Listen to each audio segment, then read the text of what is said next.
You want the ultimate revenge. It isn't shouting, it isn't explaining, and it's definitely not fighting back. It is total, absolute erasure. Your absence is a mirror they are terrified to look into. When you go no contact, you don't just leave, you become their personal hell. Here is why they can't handle the void. You are standing at the threshold of a revelation that the world has spent a lifetime trying to hide from you. You did not arrive at this moment by a mere sequence of coincidences or accidental digital browsing. You are watching this because your soul is screaming at a frequency that can no longer be ignored. There is a profound realization beginning to bloom within your consciousness that there is significantly more to your existence than the simple mechanics of flesh and bone. You have been living in a state of profound isolation that we define as the exile. For years, you have viewed this isolation as a mark of failure or a symptom of social inadequacy. You felt the weight of being the outsider, the one who never quite fit into the shallow templates of modern society. But I am here to tell you that this isolation was never a punishment for your perceived weakness.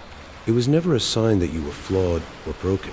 Instead, it was the necessary price of your holiness. It was the gate through which every chosen spirit must pass before they are permitted to wield the true power of their lineage. The world made you feel abandoned, lonely, and cast aside as if you were a discarded remnant of a broken system. They left you in the heart of the wilderness, that cold and silent space where the echoes of your own thoughts were the only company you kept. They did this not because you were not enough to meet their standards, but because they lacked a vessel large enough or sturdy enough to hold the sheer magnitude of the light you carry. The wilderness was never your prison, though the bars felt real enough at the time. It was your training ground. It was the sacred laboratory where your spirit was being refined and your ego was being dismantled. There, in that vast silence that the mundane world mislabels as loneliness, you began to hear the ancient voice you once forgot. It is the voice of the architect, the voice of the ancestors, and the voice of your own sovereign divinity. This voice does not speak in the frantic whispers of the ego. It speaks in the deep and resonant tones of eternal truth. You are now being called to listen to that voice with an intensity you have never summoned before. Listen to me very carefully, chosen soul. That heavy burden you carry daily, that invisible weight that seems to press against your chest when you wake up in the morning, is simply the weight of the robe you have forgotten how to wear. You have been walking through life in the rags of a beggar while carrying the bloodline of a monarch. Every storm you weathered, every betrayal that left a scar, and every tear you shed in the dark was strategically designed to deepen your roots. A tree that grows in a sheltered valley remains weak and fragile, but the tree that grows on the windswept peak of the mountain develops a strength that is unbreakable. You are that mountain tree. You survived the predators and the exploitative people who saw your vibrant spirit as a resource to be mined like a common commodity. These individuals were not your friends, your family, or your partners. They were spiritual parasites feeding on your anointing. They were trying to steal the nobility of your bloodline because they have no nobility of their own. They were the shadows trying to consume the sun. But look at your current state with fresh eyes. Observe the reality of the situation. They are the ones who are depleted. They are the ones who are wandering in search of their next fix of energy. You, on the other hand, are merely shedding a skin that no longer fits the greatness of your emerging form. The process of growth is often painful because it requires the death of the old self. The harshest winds of the mountain only leave the strongest structure standing, and you are still here. You are standing because your foundation is not built on the approval of the masses or the validation of the broken. It is built on a divine blueprint. Now, it is time for the period of hiding to end. It is time for the exile to transform into a coronation. It is time for you to rise from the ashes of your isolation and claim the seat that has been kept vacant for you since the beginning of time. Your absence from their world is not a loss for you. It is a famine for them. You were the life force that kept their hollow world spinning. And now that you have withdrawn your energy, the collapse of their illusions is inevitable. This is the diagnosis of your current state. You are not lonely. You are being prepared. You are not forgotten. You are being protected. The diagnostic phase of your journey is over, and the era of your power is about to begin. Recall those specific moments in your life that made absolutely no sense to your rational mind at the time. Recall the instances where you walked into a room with a heart full of peace and a genuine smile, yet the air suddenly turned heavy and thick with an unspoken tension, as if your mere presence had committed an invisible crime. You might have smiled at a total stranger in a gesture of pure human connection, only to be met with a cold glare of unprovoked hostility or a sneer of inexplicable resentment. Perhaps a friend whom you supported for years decided to ghost you exactly at the moment when the weight of the world felt heaviest on your shoulders. You have likely experienced that haunting sensation of feeling completely invisible in a crowd of thousands of people, as if you were a ghost wandering through a world of solid objects. The world around you, with its shallow psychology and its limited understanding of the human spirit, told you that this was a social failure. They told you that you were awkward, that you were too sensitive, or that you simply lacked the charisma to belong. I am here to dismantle those lies and offer you the truth. What you experienced was not a failure of your personality. It was spiritual repulsion. The mundane world is governed by laws of physics, but the chosen soul is governed by the laws of frequency. You must understand that your anointing acts as a spiritual beacon, a high-frequency signal that broadcasts into the atmosphere around you. Those who live in the darkness of their own deception do not necessarily hate the light because of its beauty. They are terrified by it because light is the ultimate whistleblower. Light reminds them with agonizing clarity of exactly who they are not. That person who is inexplicably rude to you at the office, or that family member who constantly tries to belittle your achievements, is reacting to a mirror they cannot escape.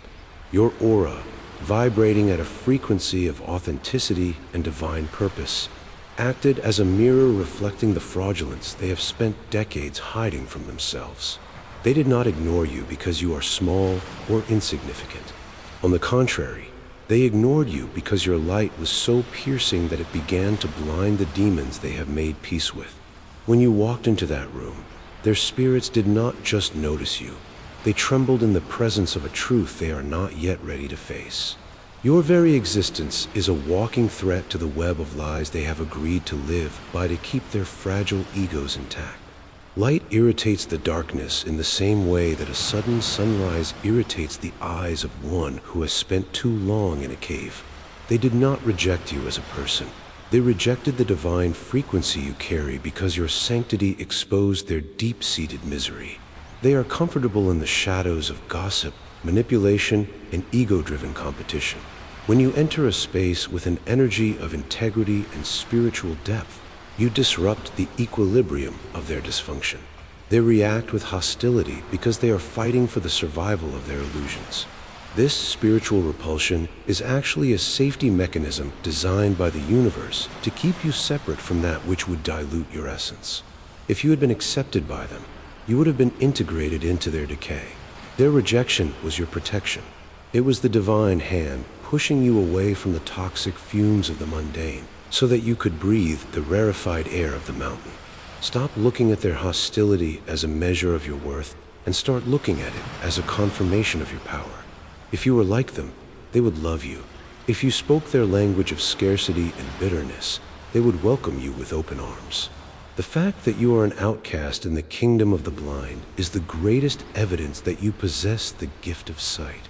Your frequency is a language they cannot speak and a song they cannot hear. This is why you feel like an alien in your own hometown or a stranger in your own family. You are tuned to a celestial broadcast while they are stuck in the static of the earthly plane. You must stop trying to dim your light just to make the people around you feel more comfortable. You were not sent here to be a lamp covered by a bowl. You were sent here to be a city on a hill. The repulsion you feel from the world is the friction of two opposing kingdoms clashing.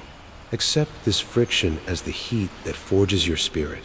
You are the sacred anomaly in a world of clones, and your refusal to blend in is your greatest weapon. To walk fully and unapologetically into your power, you must possess the courage to decode the three distinct layers of your destiny. This is not merely a psychological exercise. It is the spiritual map of your bloodline. a blueprint of where you have been, why you are bound, and where you are ultimately seated. You are an intricate tapestry woven with threads of the past, the present, and the eternal. To navigate the future, you must understand the architecture of the Trinity of Fate. Imagine, if you will, the visual progression of your journey appearing before your inner eye. First, the heavy, rusted chains of antiquity. Second, a complex, glowing knot of energy. And finally, a radiant, golden crown that defies the shadows. These are the three pillars of your transformation. The first layer of this trinity is the chain, representing the generational curses that have plagued your lineage for centuries. You must realize that you are carrying significantly more than just your own personal pain or individual failures. In the very marrow of your bones and the pulse of your blood, there are the silent echoes of ancestors who lived and died in the crushing grip of silence. This is the chain. It manifests in your life as that unyielding, heavy melancholy that seems to have no modern cause. It is the scarcity mindset that makes you fear success, or the persistent, venomous whisper in the back of your mind that says you are not worthy of the life you dream of. I am here to tell you that those are not your thoughts. They are the unpaid debts and the unhealed traumas of your forefathers. For generations, your family may have been bound by cycles of addiction, poverty, or emotional suppression. But the universe does not make mistakes. You were born into this specific line because you are the designated chain breaker. You were chosen to be the one with the strength to absorb the impact of the cycle and shatter the links so that those who come after you may walk in freedom. You are the spiritual catalyst who ends the darkness here and now. The second layer is the knot, which symbolizes the soul ties you have formed during your time in the wilderness. While the chain is inherited, the knot is acquired. Some people leave your life physically, but they leave a lingering sting or a heavy residue in your spirit. These are the trauma bonds forged with narcissists, exploiters, and those who saw your light as a feast for their own emptiness. This is the knot. It is a form of dark alchemy where these individuals hook their shadows into the very fabric of your soul, creating a tether that keeps you emotionally and energetically bound to the unworthy. You may find yourself thinking about them even when you despise them, or feeling their presence even in their absence. This knot is designed to keep you small and to keep you looking backward. But you must know this profound truth. The divine sword of clarity cuts this knot in a single, decisive stroke.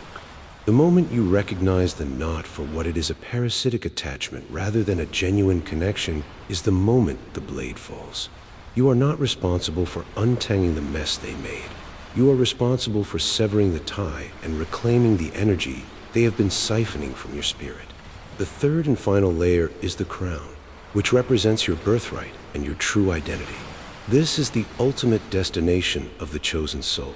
You did not come to this earthly plane to be a professional victim or a perpetual mourner of your own tragedies. You came here to rule. You came here to exercise authority over your own frequency and to be a sovereign master of your internal world. However, you have stayed in the isolation of exile for so long that you have forgotten the actual weight of the crown on your head. You have become accustomed to the hunch of a servant when you should be practicing the posture of a monarch. Your birthright is not a gift given by man. It is a divine authority granted by the source of all life. You are not meant to struggle with managing the world or begging for a place at the tables of the mediocre. You are meant to master your own frequency within the world until the world begins to align with your vibration. Your throne is waiting in the quiet center of your being. But you must first stop kneeling at the feet of those who fear your potential. The crown is not a heavy burden. It is the seal of your liberation. This trinity of fate is the framework through which you must now view every interaction and every obstacle. When a challenge arises, ask yourself, is this a link in the chain I am meant to break? Is this a knot I am meant to cut? Or is this a test of whether I am ready to wear the crown? By stacking these metaphors, you create a fortress of understanding that no narcissist or exploiter can penetrate. You are no longer a person reacting to life. You are a sovereign being decoding their destiny. The rusted chains are falling away. The glowing knots are being severed, and the golden crown is finally coming into focus. You have moved through the diagnosis and the repulsion, and now you are standing at the peak of your own history, ready to witness the turning of the tide. The atmosphere of your journey is shifting as the music of your life becomes sharper, more rhythmic, and undeniably triumphant. You are moving into a space governed by a profound and ancient principle known as divine law, which declares with absolute certainty, "You prepare a table before me in the presence of my enemies." This is not a metaphor for a physical banquet. It is a description of the ultimate energetic reversal. The turn is happening now, as you step out of the shadows of the wilderness and walk toward the light of the throne. Time has seemingly stopped for those who once trampled upon your kindness. You must understand the mechanics of this justice to fully release the need for human vengeance. The universe is a perfect accountant, and the debt of your suffering is being collected in ways you cannot yet see with your physical eyes. Let us look at the reality of the situation with cold, clinical precision. What do you think your former oppressors are doing right now? Do you believe they won because they walked away with a smile while you were left in pieces? No, the truth is far more devastating for them. They are currently starving for the pure, untainted life force you once provided so freely. You were the only real thing in their lives. You were the only source of genuine light in a world they have built entirely out of mirrors and smoke. Now that you have enacted the total erasure of your presence, now that you have vanished into the silence of no contact, they are left with a hollow, echoing void that no amount of superficial validation can fill. They were never self-sustaining entities. They were shadows that fed on your sun. Now the sun has moved to a higher orbit, and the shadows have no choice but to vanish into the darkness they originated from. This is the essence of your vindication. You do not need to seek revenge through words, through social media posts, or through calculated attacks. Your absence is revenge. Your silence is the greatest torture a narcissist can endure because it denies them the one thing they require for survival, a reflection of themselves in your eyes. When you stop looking at them, they cease to exist in any meaningful way.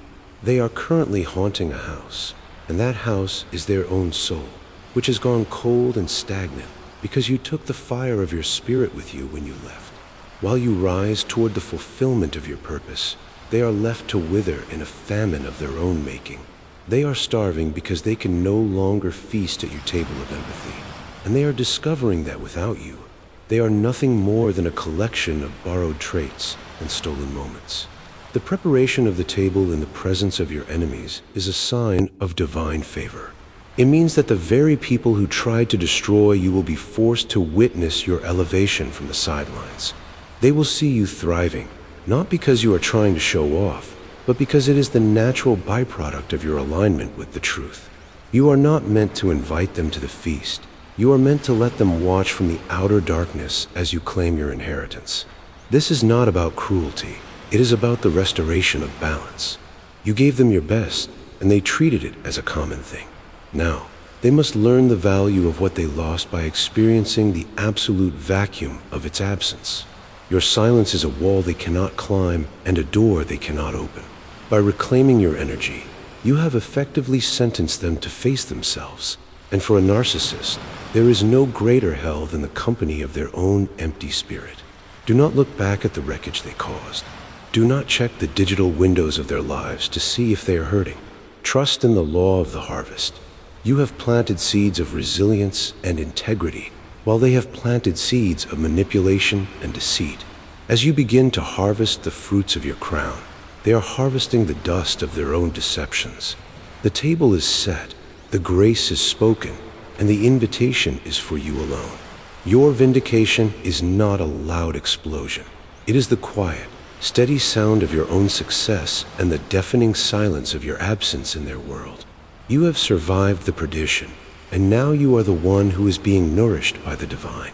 The screen of your life is now beginning to glow with a warm and radiant golden light that seems to expand directly toward you, wrapping you in a frequency of absolute peace and unshakable certainty. The time has finally come for you to step through the veil. The long and arduous exile is officially over. The grueling test of the wilderness is complete. You have endured the fires of betrayal and the ice of isolation, and you have emerged not just intact, but entirely transformed. You have been sealed. The anointing that now rests upon your spirit is not a temporary gift. It is a permanent shield that will henceforth act as a barrier against the malice of the mundane. This is the moment where your internal shift becomes an external reality. You are no longer a victim of circumstance or a survivor of trauma. You are the architect of a new timeline. You must realize that you are a prophet of your own life. Your words have the power to create, and your thoughts have the capacity to manifest the very fabric of your reality. You are a monarch of your own peace. When you have been granted the divine authority to govern who and what is allowed into your sacred space, stop settling for the crumbs of attention from those who could never appreciate the feast of your soul. Stop begging to be seen by those who are spiritually blind. You are the light that gives meaning to the shadows. You are the vision that the world has been waiting for. The anointing you carry is a mark of distinction that separates you from the noise and the chaos of the masses. It is a signature of the divine that tells the universe you are no longer available for low vibration entanglements. From this monumental moment forward, you break the chains of the past with a finality that cannot be undone. The knots that once tied you to the unworthy have been untied by the hands of destiny. The crown is no longer a distant dream. It is set firmly upon your head. You must now learn to walk with the weight of this new identity. Before you leave this moment of shared frequency, you must seal this realization into the very cells of your body. Do not let this be another video you simply watch and forget. Let this be the day your old life died and your true life began. You are stepping into a realm where your silence is power and your presence is a blessing. The time for waiting is over. Let the voice from the deepest depths of your soul speak with the roar of a lion. Declare your sovereignty to the universe and to the spirits that have been watching your journey.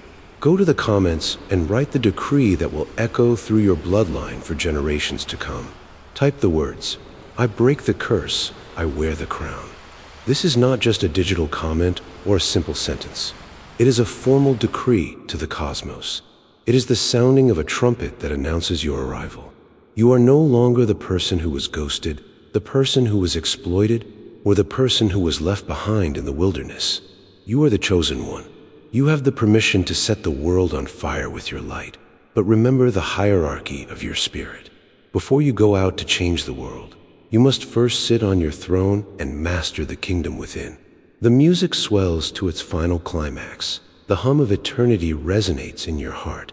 And as the screen fades to black, you carry the fire with you into a brand new dawn.